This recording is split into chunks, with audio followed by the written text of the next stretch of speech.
WEMF Radio. Listen to WEMFradio.com. WEMFradio.com. Sweet. Hey, I'm Pat B. And I'm Adam Willis. And you're listening to the Geek Down here on WEMF Radio.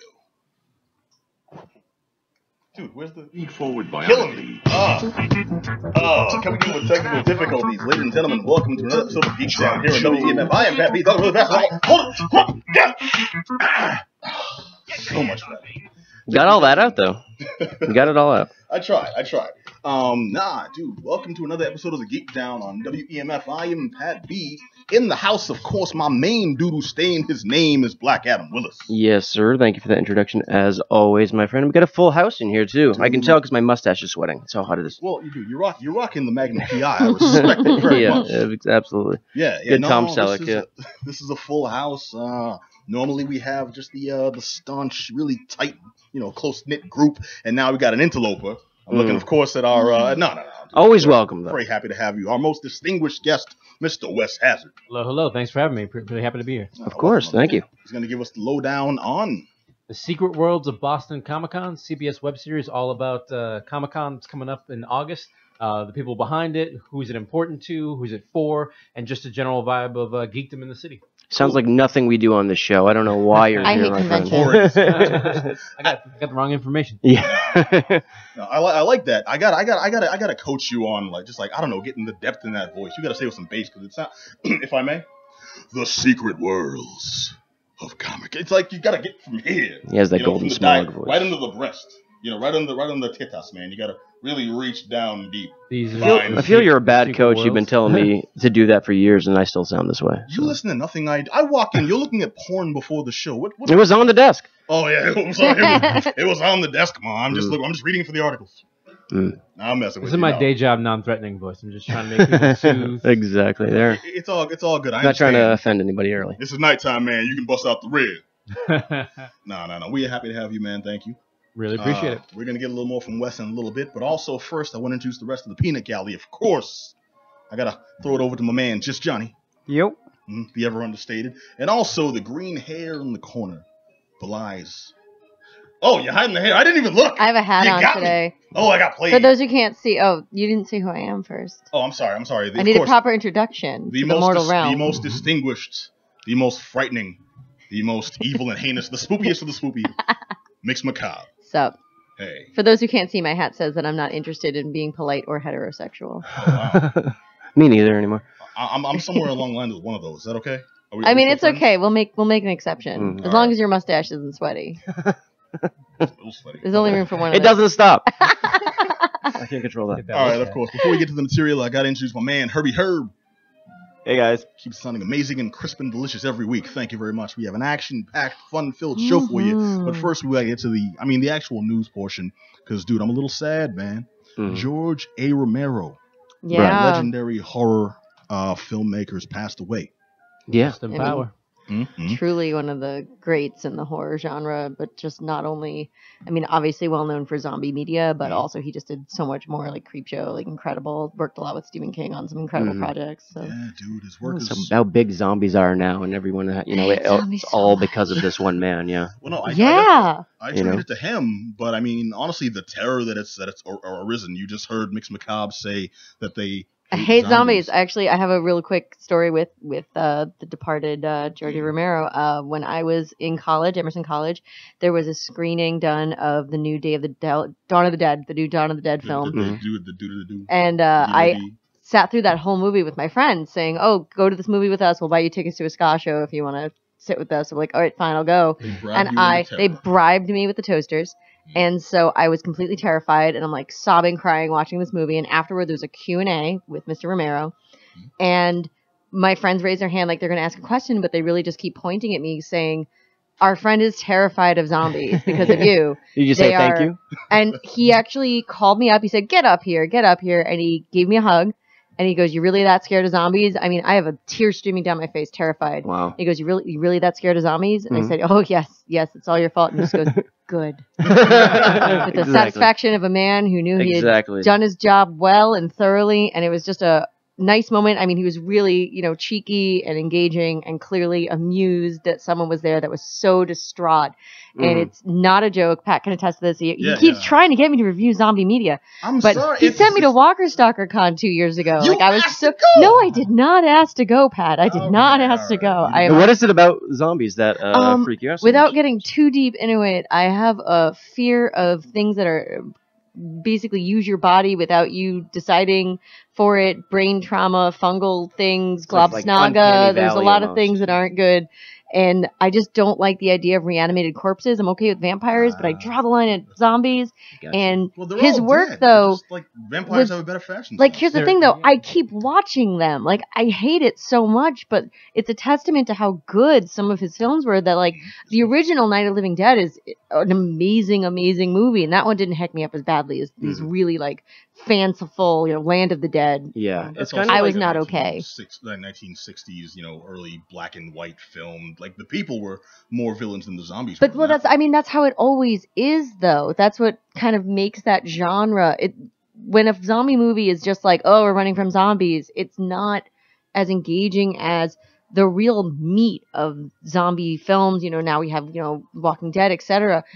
The whole thing is the humans. The Walking Dead's not about The Walking zombies, Dead man. is the people. It's really.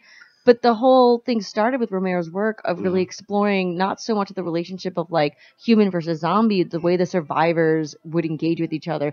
What does it mean to be a survivor? What does it mean if you're faced with this catastrophic apocalypse? How do you behave? Do you rise above it? Do you sink to be the lowest common denominator? And that's something that he really engaged in. Was Day of the Dead the one where they made one of the zombies kind of work for them? I remember that. Are you talking about Return of the Living Dead, where they had the one that they hammered into the table and No. That's a totally different movie. That's the one with the punks in the graveyard, buddy. Yeah. That's a totally. See, look, Miguel Nunez with Jerry I've seen all of these once. They haunt me forever. But no, I'm talking about the one that he's in the military. He's in the military, and they like use him. Why are you like this? I'm sorry. But he also made a statement setting them in like malls and stuff. That's talking about capitalism and doing this. Like, where's the first place you would go? Oh, to a shopping mall. Yeah. I know he did more than just zombies. I don't want to harp on this too much, but I do want to also illustrate that he gave us the modern interpretation of zombies as we know it. Yeah. Before then, zombies, like us, being the Haitian in the room, if I may, zombies were always steeped in spiritualism and certain cultures around the world, and they were entities used for a purpose. They weren't just the mindless things, eating people, and even more so in actual media. The first recognized appearance of zombies in any kind of fiction, dig this, was the Smurfs. Really? Yeah. Yeah, an old Smurfs comic. Well, correction, an old comic about the two kids on that show who, for some reason, Johan and what's his name, his weirdo friend. Oh no. They had these blue friends that lived in the forest, and something was taking over them and causing them to turn black and basically devour their friends. And it was like this whole horrible story because it was European. Sure. But George Romero was the one that changed us from that interpretation to now we have the more creepy, the more human threat of the people that are dead come back to life and can only be killed. What do you think makes it so popular, though? Why is the zombies genre so big right now? That's a broader question. I actually want to ask proclaimed horror aficionado and oddly silent radio guest Wes Hazard about that. What do you think, my friend? I'm just enjoying the vibe, but the vibe of me hating zombies. Well, I will say, first of all, Romero, one big advance from him, all of his zombies were for the most part slow. Yeah. I think nowadays they tend to be little track stars, so that's a little bit. Which doesn't make any sense. Yeah, a little bit that's weird. Like the infected. That's how they made it make but sense. They're alive. Like, oh, they're not alive. But they run fast. They jump. They climb. They drive planes. They do. They parallel park. They do the yeah. They're really just quiet people. No, they get perms. I think the reason that people keep returning to them and they're so popular is that they're a blank slate. Sort of going on with Mix Macabre saying is that you can sort of put whatever you want onto a zombie. It's like, whatever your culture, whatever your vibe is, whatever your concerns are politically, socially, you can project that onto the zombies. And did the government cause it? Was it something science going awry? There's a lot of commentary that can be made through the zombie you can mythos. kill them without feeling bad, you know what I mean? You can pick them off by the dozen. Yeah, if you want a high body count, you can just keep them coming. To be fair, one of my favorite things to do when I've had a bad day, I'm just like pissed off. I go home and I pop in the game Dead Rising because it's the video game interpretation of I think it was Return of the Living Dead. You're just one guy in a mall with endless hordes of zombies, and anything you can get your hands on is a weapon. I go get a lawn chair, that's a weapon. You know, I go to the sporting goods store, I'm just hitting them with cleats. You know, and you judge me for liking Super Duper Pooper too. Well, that's. Okay, I'm about to lose all credibility here. But no, just to bring it back real quick, because we're running a little long, and we've talked about zombies. Notice this is the effect of George Romero's work. We brought up several versions of of his movies, and this is only one topic. I met the man briefly. He came at the screening at the Brattle Theater here in Boston, here in lovely Boston, Massachusetts, for the screening of his last movie. And he was a really nice guy. Took a Q&A afterwards. He spoke to us. That's like at Emerson. He had like a 45-minute Q&A, and this was just at a college. Like he's really, really cool dude. He's at that point where he's freaking George Romero, and he still does that stuff. That's what's awesome. I've never been to a screening where Quentin Tarantino sat around and just BS with us about action films. He would, according to his reputation. He still hasn't. I'm waiting for it. You know, Quentin was good. He turned down your birthday party invite too. Oh, hey man, don't bring up. Why you gotta bring up old painful stuff? Exactly. That hurts, Adam. No. Basically, we're going a little long. I just want to say, George A. Romero, you've obviously affected us all. And, I mean, dude, may he rest in peace. Absolutely. And not for real, come that back. means a lot. Yeah, that means a lot for him. We checked on him recently. Are you sure? Yeah. Just make sure he'll rise and you'll hear credits. And then that movie with the 8 horses. If we find this dude down at Suffolk Downs, I'm calling somebody. Oh, God. All right, so now I want to get to the man of the hour real quick. Mr. Wes Hazard. Hey, thank you so much for having me. Thank you, sir. Appreciate it. Properly shake your hand on the radio. Everybody saw If you shake your hand well enough, they can hear it. Try it. I'd say so. Maybe a little bit. Dogs can hear We've it. High five. 45 seconds of airtime on that visual gag. All right, so, dude, you are here. Well, first of all, if anyone who doesn't know Wes Hazard, this man right here is one of Boston's foremost comedians at this time.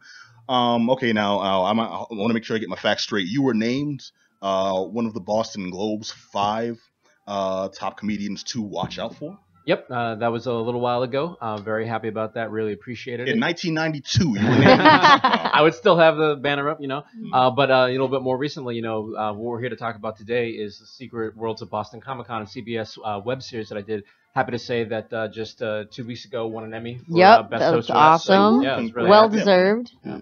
Pound of respect. Thank you. Yeah, so, thanks for having us. I think a lot of people that you talk to are the same people that we're trying to appeal to with our show. It's all about the essence of Boston and its geek culture. So we've talked to comic shop owners, we've talked to cosplayers, con attendees, the whole works, and just trying to get, it's both to speak to those specific groups who are already invested in that sort of stuff, the geek culture, but also just a general audience who might be a little bit intimidated. Like Comic-Con, obviously, it's a great time, it's good fun, but if you're not really hooked into that, it can be a little intimidating. You see people absolutely. Cosplaying, you're not, you don't read comic books, you're not sure what's going on. So just letting people know that it's just people, doing their own thing, getting really into what they're into. Cool. I'm also glad that you're holding this in Boston. Boston is one of the few places around the country that has an influx of various different types of conventions. Yep. Fandoms just run abound, but if you're into games, board games exclusively, card games exclusively, or video games, or all of them, this is a place that gets, I want to say, no less than 5 different conventions. Oh, absolutely. Yeah. If you're into books, if you're into comics, or just straight text books. Yep. There's different conventions for that. They all come through the city. If you're into films, dude, there's not just conventions for enthusiasts and horror enthusiasts. Mix macabre there. You sent me to Walker Stalker Con, Pat. I still have the correspondence of me being like, really, Pat? Walker Stalker Con? Well, what I'm getting at is this is a great place to hold that because we have accoutrements available to various people. Sure. Anyone who comes to the show might want to check out any of these afterwards. Yeah, you want to get a sense of, just how wild it is, how much it appeals to so many different audiences. Last year, I was at Comic-Con. I walked around, took some pictures with cosplayers, talked to a bunch of artists. But then that night, went to Star Trek night at Fenway. And, my friend and I, I'm proud to say, probably the only 2 people to ever walk in the Fenway Park in full head-to-toe TNG uniforms and not get curb stomped. So I was really happy about that. Hell yeah, and people, giving us high fives and everything. It was just a real cool vibe. You saw William Shatner throw out the first pitch. So, I mean, there's something for everybody. You don't have to be... Did he clear the plate?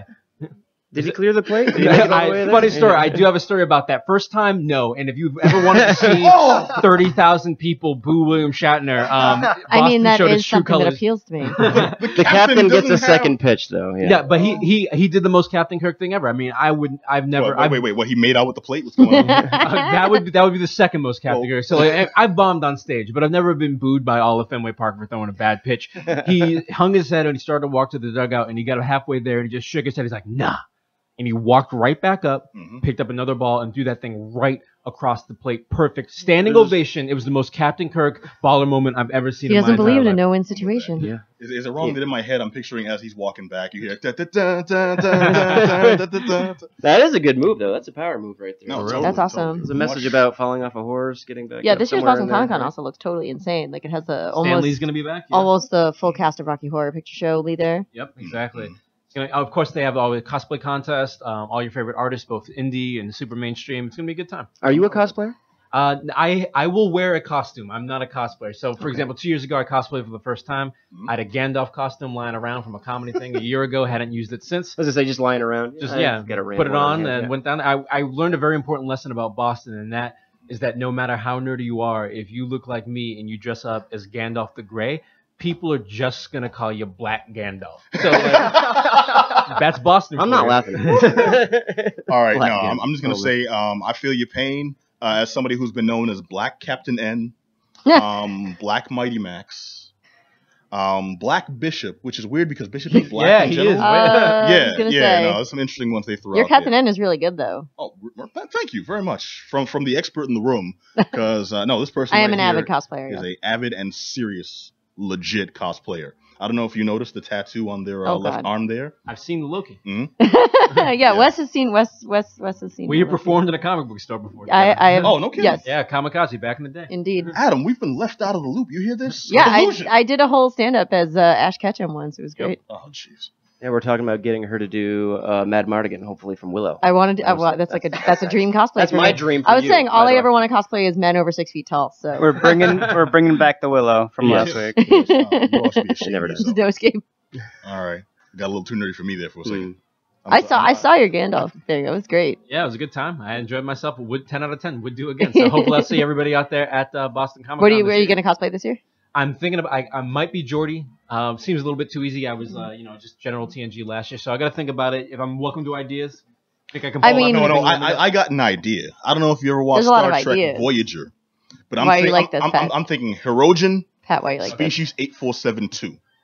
How's your Mantis impression, my brother? 8472 has to be the most difficult cosplay. Like they're half invisible. I think it could be throwing you into the deep end, my man. Pat could have thrown out the crystalline entity from Next Generation, but is there still time? Yeah, we'll get you one of those big bubble costumes, right? Yeah, no, we'll do it.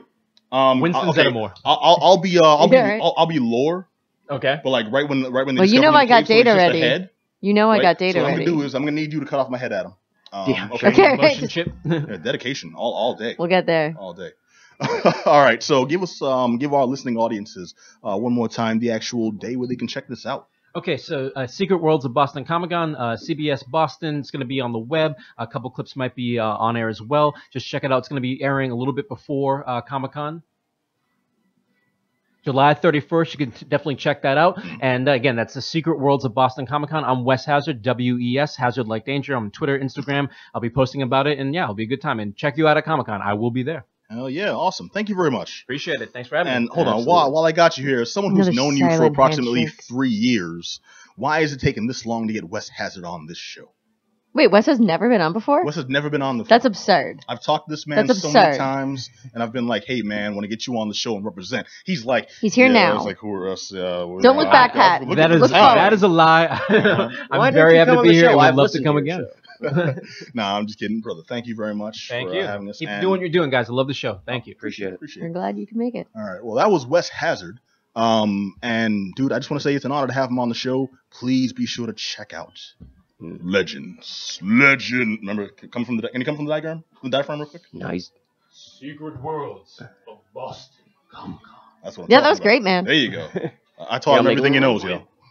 All right, now I want to kick it over to my man, Just Johnny.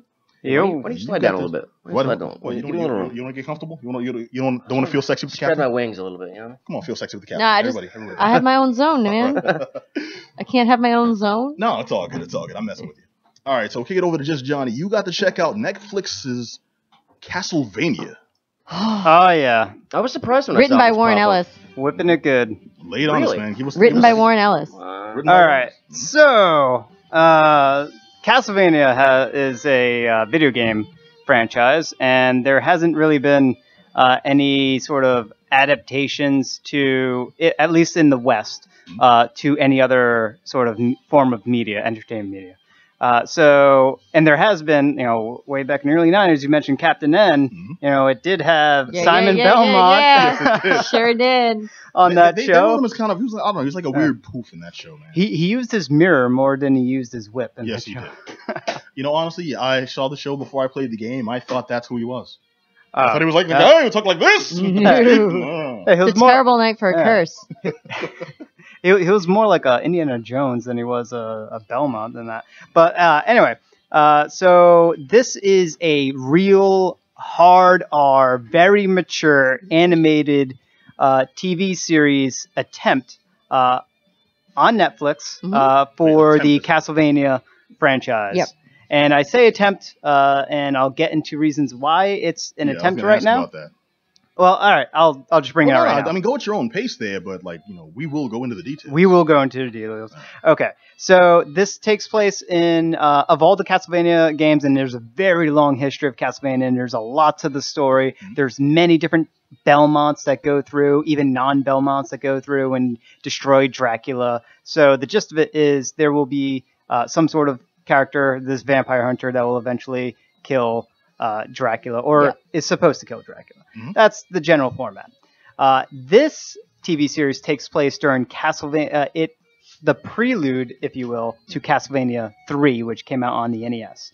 Castlevania 3 introduced Trevor Belmont, which is the predecessor to Simon Belmont, which was the prior two Castlevania games, and it also introduces Bellanades or something like that. I forget her name. Sophie Bellanades or Sarah Sophie? Harry Belafonte. Yeah, it's Harry Belafonte. And Alucard. And also Grant Dynasty, some weird thief guy. What about Count Duckula? Oh, yeah, he was there episode 1. Awesome. Yeah, you got to have him as the opener. All right, now here's why I'm at kind of a failing. I played the early Nintendo games. I didn't follow the series, so they introduced characters and there's a lot of characters. Yeah, but some of them were prequels.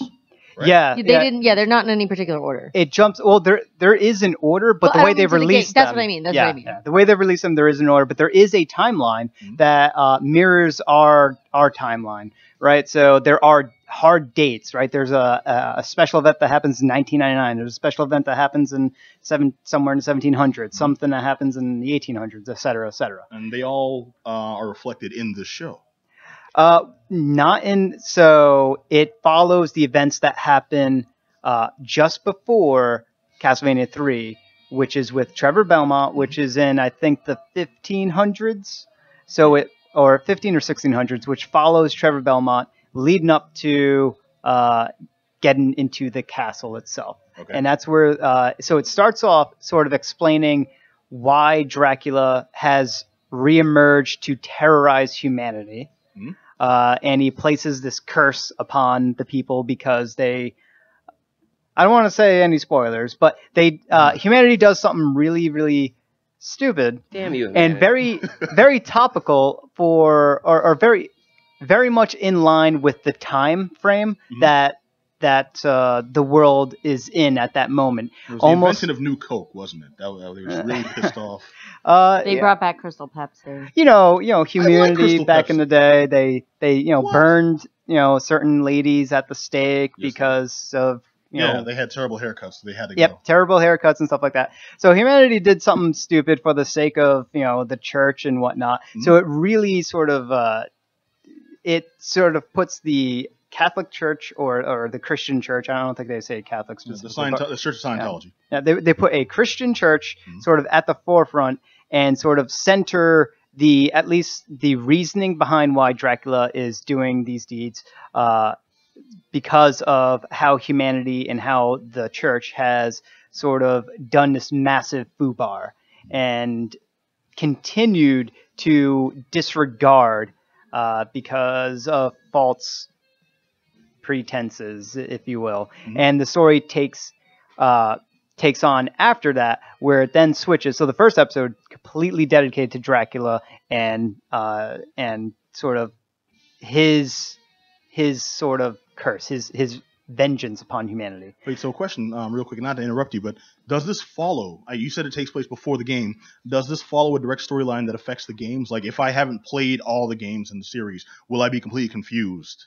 I mean, I'll be obviously not knowing a couple characters. Will I be just completely lost? You'll recognize some of the characters, and you have to play Castlevania 3 in order to get to realize what is actually happening. Mm-hmm. You don't have to play it, but if you did play it, you'll be like, that's what they're doing. That's what they're doing. And like you're gonna start to get like really excited. Even if you haven't played Castlevania 3, you're gonna get really excited anyway, because there are so many things in there that are sort of nods to Castlevania. There's all types of velvet curtains. I mean, come on. He throws an axe. Right, it does the arc. I mean, he's telling villagers to put together holy water. He's like salting weapons. It's some really good stuff. Salted weapons are delicious. Yeah, really good head nods.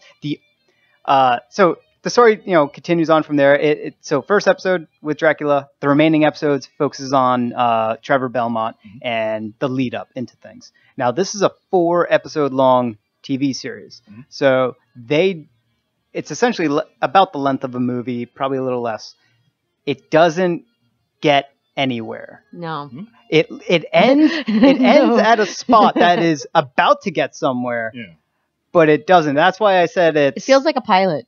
It does feel like a pilot. I also watched it. I love Castlevania, so I checked it out immediately. That's what they're doing, though. But they didn't pitch it as that. But that's the problem. That's kind of what Johnny's getting at. They didn't say, like, here's the pilot for Castlevania. They said, here's Castlevania. We finished it. And it's presented as a series, but it feels like it's setting up a real series that doesn't exist.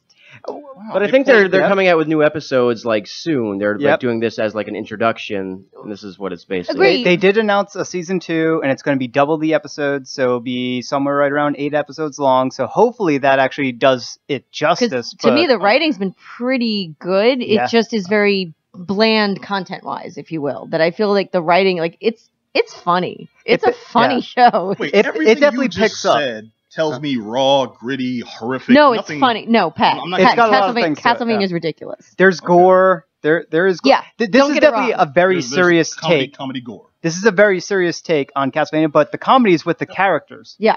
And how so I guess some of them are weirdos. Like there's no way to put it. Like some of the characters are very eccentric. So you have them in this universe where there is a lot of gore and there's a lot of action, but it's kind of freaky people being weirdos. It's a very dark humor. Yeah, Adam, here's what I'm hearing, and tell me if you go along with this. So a crying clown vampire slips on a banana peel and impales himself onto it. Sounds like a Sam Raimi movie, you know what I mean? Where it's just like it has I'm just going to keep it. Oh, ghosts. But yeah, it sounds like a Sam Raimi movie almost, you know what I mean? Totally. So it's just like... Honestly, that's not a bad description of Castlevania. There, but it's also like, you'll scare the crap out of you, too. Okay. Yeah, there's a bit of that humor, So, that is one major sort of thing about this that is an issue, is that it's too short.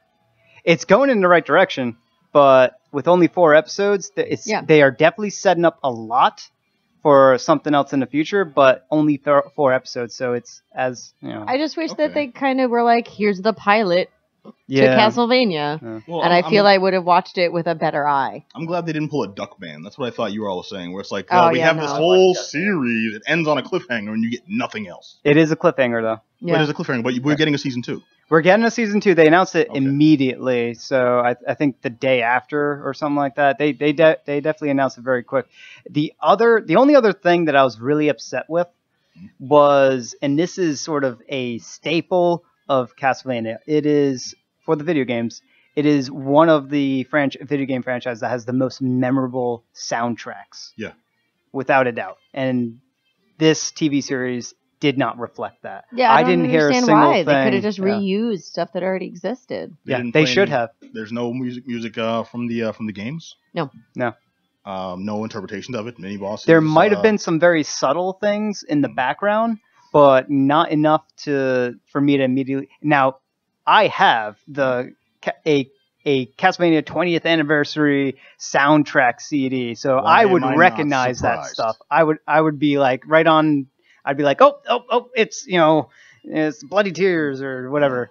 I would recognize it, but I didn't. As long as they use something. Do I hear da-da-da? Not quite. Phantom of the Opera makes an appearance. There's like really recognizable guitar riffs, and like this is some of like really iconic music. Okay. It was a letdown for the music wise for the soundtrack for this. So it would be a letdown for Castlevania. Wasn't by Wilson Phillips, because that's a letdown too. Yeah. No, I'd be here for that. For Wilson Phillips? Yeah. Ew. What? Don't stop. No. I'm basic. Herb, cut her mic. Okay, so I want to hear whether or not you would recommend people check this out or not. Yeah, I mean, if you want blood, gore, vampires, and Castlevania all in the frame, the shell of Castlevania, absolutely, this will give it to you. But it's going to whet your appetite. It's not going to satiate you at all. You're going to have to wait. How long, man? You're going to be bloodthirsty after this. You're going to be wanting more. All right. Well, it's Castlevania on Netflix now. Apparently receives a recommendation, but also, I guess, cautionary recommendation? Yeah. I mean, you're going to be wanting more after it, so... All right. Okay, so it's just a taste. It's first taste is free. Yep. The first taste of blood is free. All right. I'm going to kick it over to Mix Macabre now. Yo, what up? Who has the inside stuff on Midboss. Yeah, so it's a really cute game, and I'm trying to think the best way to explain it. So you play... Come from the heart. All right, so you know when you're in a dungeon and you're playing an RPG and there's all sorts of ooky spooky monsters that you got to go fight? Well, you play as one of the monsters who's trying to move up the ranks. And okay, so you're in training, you're an intern? Basically, yeah. So then you have this little like fire sprite with you, and you are a demon trying to like move up the ranks, and the game opens with this really cute cutscene of a skeleton and a zombie basically making fun of you for being in the lowest, crappiest chamber of the dungeon that you're in. And the goal of the game is basically you move up the ranks of the kind of villain chain, if you will, by moving throughout this dungeon. And your skills are to possess other characters. Okay, so you can possess them and use their bodies to move forward in the game, which also causes hilarious cutscenes. Well, okay, is this like it's like you're solving puzzles then? Yep, it is indeed a little bit of a puzzle game because depending on who you are possessing, you will have different skills, different abilities, and different things that you can do. Oh, that's cool. And Adam loves a good puzzle. You move with the keyboard, which I enjoyed because this is on Steam. I was playing on Steam, and I don't have a mouse, which is something that I know. I'm a terrible gamer, guys. I only really play Lord of the Rings online, which I should have a mouse for. And so I like games that you can use keyboard to move around because it worked well for me. And it just was really simplistic, and the artwork is really cute, almost like cel-shaded a little bit.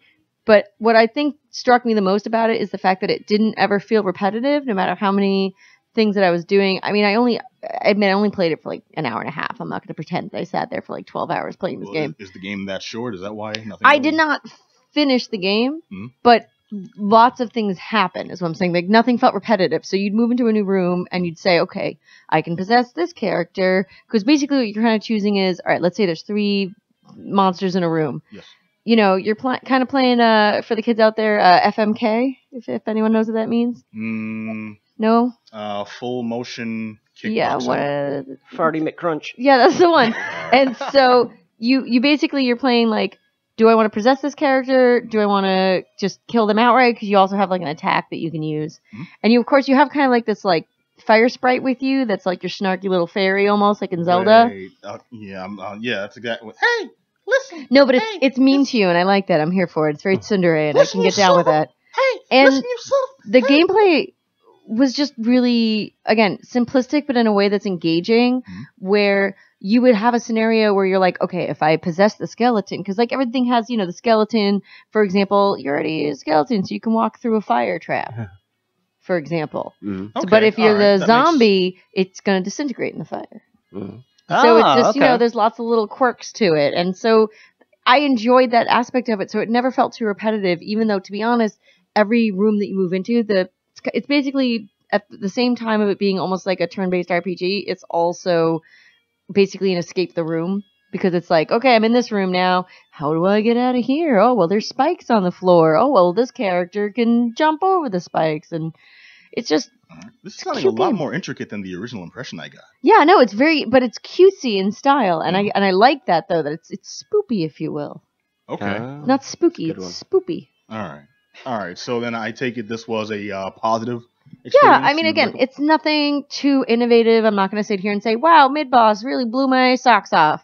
But it was a very pleasant game and something that I enjoyed, that I definitely will, when I have more time, go back to and explore further. Okay. That I certainly was enjoying my time. And I feel what made it for me was that the dialogue in the game was quirky and fun. The little kind of fire sprite reminds me a lot of Calcifer from Howl's Moving Castle, that kind of like snarky, I'll burn your bacon, where it's like, I'll help you, but I don't really wanna. And it's it had like a fun storyline to it. You want to get to be the top demon, if you will. But at the same time, the other characters were really funny. The first thing that happens is the skeleton and then the zombie come in. They start antagonizing you, and it's like the skeleton's like, this is where you belong, with the rats. And there's just like one rat chilling with you. Yes, is that? And he's trying to get the zombie he's like, isn't that right, zombie? And of course the zombie can only groan at you. And it's just zombie's like, so funny. Salute. This game is horrible. I found it just to be a fun and engaging little game, and the perfect kind of like what encapsulates a Steam game for me, something that's designed for Steam and meant to be like, a popcorn game, if you will. Like, I want to play something a couple hours. I'll play Midboss, and it was fun. Quick action. Exactly. Like, it's not something that you're going to get sucked into all day, nor is it something though that I feel you'll get tired of quickly. Okay. If you're into this sort of almost, again, it's a half turn-based RPG, kind of half puzzle game. Okay, I'm digging it. Thank you. All right, the game is Midboss. Yes, available on Steam now. And the proper thumbs up from Mixpicali? I'll give it 2 thumbs up. Awesome. All right. And now I look to my left. Black Adam Willis, you have the lowdown, the proper props on the Beguiled. The Beguiled, yes. And this is based off a old book by Thomas Cullen. It was also a movie in 1971. I think it was I did not know that. Don Siegel directed this movie. Much different version is this one. This one is, of course, directed by Sofia Coppola, and she actually won Best Director at the Cannes Film Festival for this little feature. Okay. And went over and checked this out at the Coolidge, of course, where I see most of my movies. And this stars Nicole Kidman, Colin Farrell, Kirsten Dunst, Elle Fanning. Very, very, very beautiful movie. Very, very subtle. Women. Yes. And this is set translucent almost right at the end of the Civil War. Make Tilda Swinton look deep African. All right, get it out of your system now.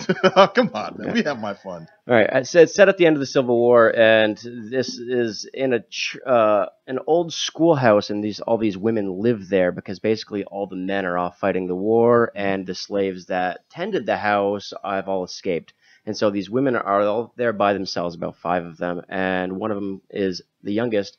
Is out picking mushrooms one day, and she stumbles upon this wounded Yankee soldier. And instead of running for help, she kind of helps him to the house. And these women, knowing that he's still an enemy, take him in because that's the Christian thing to do. And they lock him in this room, and they tend to his wounds. And after a few days of him being there, injured in the room, and not having seen a man or really anybody in what appears to be a long time, that they all really subtly start just to change a little bit in terms of how they act, in terms of how they dress. You'll notice they're going to dinner, and one woman's wearing a gold locket. It's like, oh, why are you doing that? It's just because the presence of a man is having this weird, subtle but profound effect on these women. And I've got some videos that start like this. Right? So do I.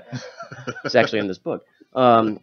But it's really, and that's what the movie's about. It's kind of how these women are responding to this man, and Colin Farrell, of course, is the soldier, and he's He's an Irish soldier who came to America, and he took a man's place in the war for like a couple $100 or something. Okay, so that's like good. That. He's not BS in an American accent or anything, or No. even worse, a Southern accent. No. So Okay. yeah, he's a soldier, kind of like took a man's place, and then instantly regrets it. And I guess the story is he was in this battle, and he ran away once he was injured in his leg, and then he ran away, and that's where he was found. But like while this movie's playing out, you know, they have this big old like Southern house, and you can hear these bombs exploding off into the distance. So it shows like the war is still right in people's backyards. Mhm. And instead of they always kind of make the threat that they're going to tell, you know, the other soldiers, they're going to put what is like a blue handkerchief on the door, and that lets someone know that there's an enemy rooms there. Are knocking. Yeah. I screwed it up. So he ends up staying there for quite a while, and then he stays there past when he's all healed up, and then the women really don't want to get rid of him, even though they said, like, once you're healed, you got to get out of here. You're the enemy, you know what I mean? You're disturbing us. Wait, but then so it's like the they turmoil want isn't him his there. fault then? It's theirs. No, and he's playing each of these women too, to a point, like, you know, as a friendship. And you can tell that a lot of these women are they're young, they haven't seen a man, they're all hormones, you know what I mean? A lot of them are really like it's this sexual thing that takes place, it's this loneliness thing, and it's like basically they're projecting a lot of the stuff onto this man who's providing all these different things for each of them. And so it gets there's some jealousy that goes on with them, and it's really interesting the way it develops and how crazy it gets in the ending. And the ending, you know, I'm not going to give any spoilers, but it comes to a pretty great conclusion. What's the rating on this? Because I'm getting X. No. But that's the thing, because it's the end of the Civil War, and it's all this. It's basically a story of what happens when you repress all those feelings, when you're you're basically just trying to forget. So it's just like, even the sight of a man's bare chest is enough to send one woman almost to faint. You know what I mean? So nothing is explicit. Like, she's washing him at the beginning, you know what I mean? He has a wounded leg, and she takes his shirt off, and she's like, kind of breathes deeply. She hasn't seen a man in a long time. Like that, and he recognizes, and he's like, wow, when's the last time you've been with somebody? And she's like, oh, had a husband before the war. You know may what as I mean? well give him the pool cleaner's uniform. I was about to say, like, This is exactly that. And of course, it builds up, and it kind of blows up in a way you're really not expecting. And that's one of the pleasures of this movie. But it's acted to perfection. Just like I said, the subtlety at which they're all affected, and you see it, and it's almost funny, and you have to laugh because you're like, how repressed these women are, you know what I mean, and how they're out of school, you know what I mean, even though there's no one around, there's no men around, there's nothing going on, they still like have this formality and this to their day where it's like you say your prayers, you go work on the yard, and you have your lessons, you still have to be a proper lady. You know what I mean? So, like, while that stuff still matters, and they wait till random the war is strangers, you must be as prim and proper as you can. Exactly. I mean, ain't that the way? Yeah, well, but run your hands down his supple, rippled body under the like slutty that. water. There's a funny scene where Demurely under the water. Pat, are you gunning for TJ Job reading fan fiction at my shows? No, I've heard your fan fiction. That is frightening. No, thank you. there is a funny scene where they're out because obviously there's no one there to tend the land or anything like that. So it shows them trying to like till a garden, and they just don't know what they're doing. You know what I mean? It's subtle things like that are really funny. This movie also got a little bit of controversy surrounding it too. Yeah, I remember this. And it has something to do with because in the book, the only black character in the book was this slave named Maddie, and it was left out of the movie. And she was kind of getting some heat for that. It's like, why do you leave that character out? It's like kind of, accused of whitewashing the movie. And she's like, no, that's not it at all. I think her quote, I have it written here, is, my intentions in choosing to make a film in this world were not to celebrate a way of life whose time was over, but rather to explore the high cost of denial and repression. It's basically saying having this woman here, which she also said this black character was almost a caricature in the first place. So having her there would have kind of taken away from what she was trying to show. She doesn't want the Civil War to be a subplot because that would be almost more offensive. You know what I mean? It wouldn't be this racial stuff to be a subplot. It's like, if you don't have enough time to vote to that, then what's the point? So she wanted to shoot the film. She wanted to film, and she felt that character would be actually taking away and would do the proper respect it needed. So I, applaud her choice in doing that and sticking to her vision. And I think this movie was great. There's also an incest subplot that was left out, thankfully, that had something to do with this. So, which I guess in the book is more of a big deal. It's actually ties most of the book together. It's something that, like, I have not read it, but she left that out. isn't leaving something major. Like you're saying, even though that was left out, the story didn't suffer, but it was. No, I think the story she wanted to tell used the book and used these characters, but it doesn't tell the exact story that the book was telling. She used it to kind of to talk about these women being so repressed and what that does to people. You know what I mean? And the way that can kind of show itself, and in the ugly way it can kind of show itself amongst a small community of women. And it's very interesting. That's obviously the bread and butter of this movie, and it's fascinating to watch. I said, so anything that would take away from that, I thought would do a disservice to what was actually filmed. So this movie, for what it was, I thought was fantastic. It was, brilliantly directed. The acting was fantastic as well. She has this great way. Kirsten Dunst has worked with her a bunch of times. She does such a great job in this movie. Nicole Kidman as well is the kind of the den mother of all these young women trying to keep it together in the face of, having the war in your backyard and trying to keep all these women safe. Having this sexy having soldier. Elle Fanning is just a ball of hormones, and you can see it come out, and it's so fascinating the way that kind of it plays out, like I said, and it builds to this fantastic conclusion that it's very disturbing, a little explicit then, but I would leave that to you actually going to see it to find out. But I'm seeing it, all right. It gets my approval 100%. I would go check this out. This is at Coolidge. I think it's probably a couple of the other theaters there, but that's where I saw it. So yeah, this is a great film. Awesome, cool. All right. Okay, well, along that same vein, I got to check out The Little Hours. Independent movie starring Dave Franco, brother of James Franco. He'll never really live that down, but he's coming into his own. Really, you've been checking out Dave Franco there? He's got a square head, man. It's he's a little bony facial structure, too. Well, also starring Kate McCucci did great stuff, but my personal favorite is Aubrey Plaza.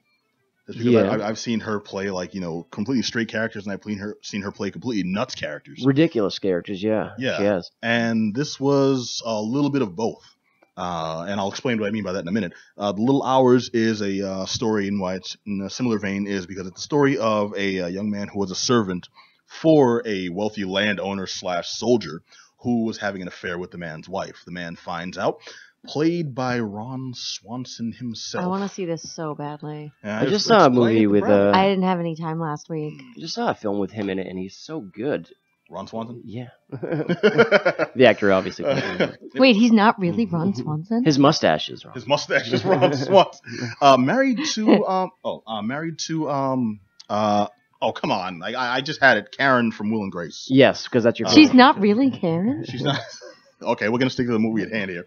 The Little Hours is a story about he's seeking refuge, and he's seeking refuge, and he finds it in this local convent, where the priest, he makes friends with him and hides him as long as he doesn't, well, actually to protect him from the nuns by saying he's a deaf mute, to keep him out of trouble, to keep them interacting with him too much. Naturally, things go awry when these nuns are also, they are people with hormones, they're sick of their work, they need some excitement, and they're also horrible, horrible bees to the current helper who just up and quits.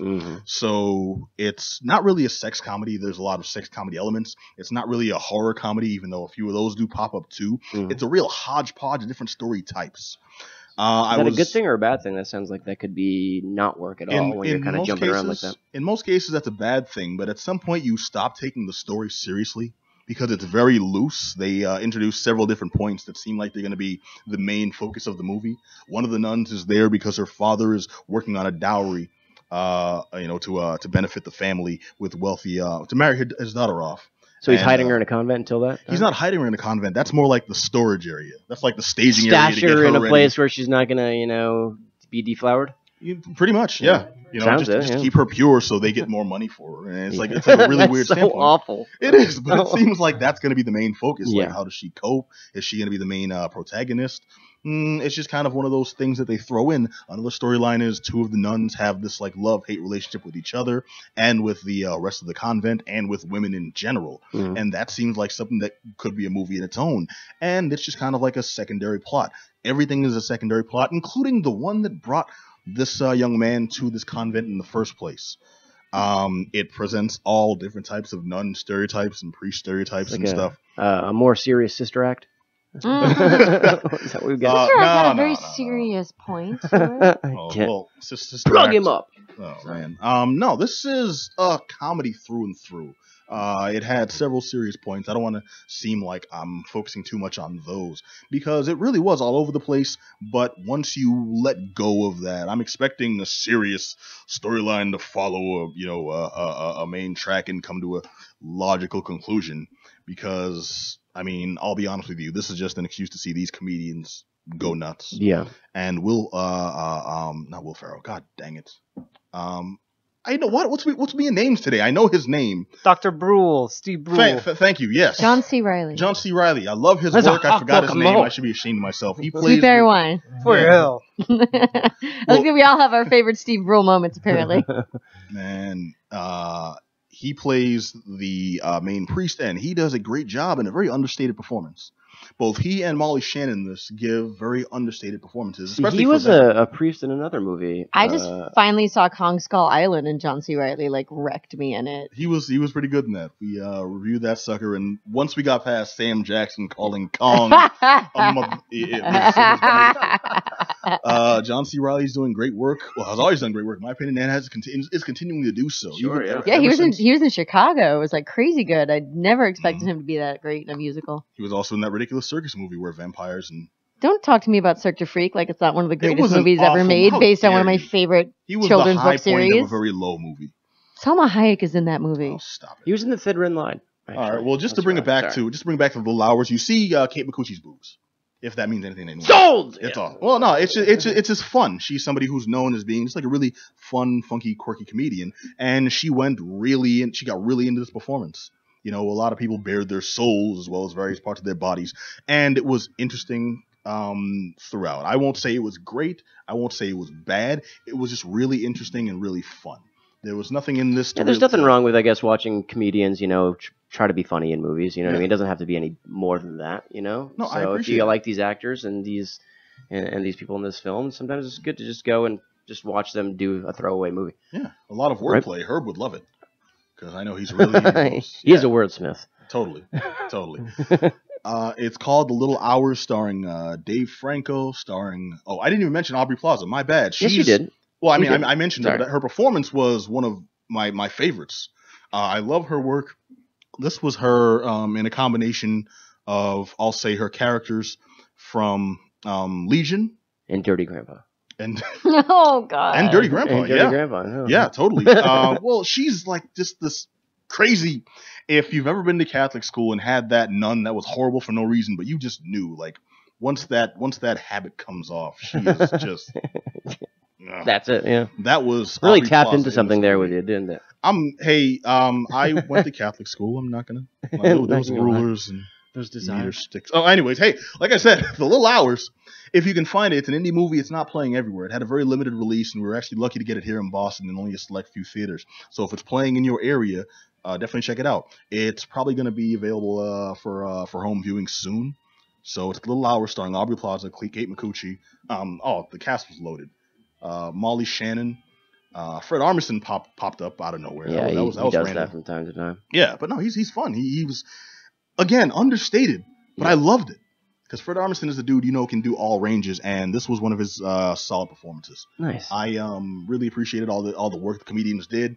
This was an experimental type of movie. This was a risk for each of them performance-wise, so they all reached. And you mentioned Nick Offerman. And I mentioned Nick Offerman, yes, totally. Nick Offerman, Ron Swanson, rocking the mustache, full force. Of course. And I would recommend people check this out, just because it's a fun time. Perfect. That's all it has to be, man. Cool. That's all it has to be. All right, so we've just about run out of time. This has been the Geek Down here on WEMFradio.com. I hope you were all checking us out on twitch.tv/thegeekdown. If you weren't, you can go there for the records of the show, past shows, etc. And also be sure to hit us up on Facebook, on Twitter. Also, we're on YouTube. We're on SoundCloud, all over the place. We are everywhere. We control the horizontal. Yeah, Control the there's vertical. more archived material on YouTube, so definitely hit up that. Absolutely. And you can catch us every Monday nights right here on WEMFradio.com. And I want to thank Black Adam Willis. Yes, sir. I want to thank Just Johnny. Yo. I want to thank Mix Macabre. Buenos nachos. I want to thank DJ Herbie Herb. Oh, I and wanna- nachos. And I want to thank Good Wes nachos? Hazard. Really, I want to thank Wes Hazard for joining us. And be sure to check out myself and Mix Macabre on that very panel. Indeedy. And hopefully you'll check us out I next know Monday a thing night. or two about Comic-Con. I've maybe watched a couple episodes of Star Trek. All right, and we'll catch you all next Monday. Same bat time, same bat channel. Until then, be excellent to each other. Peace.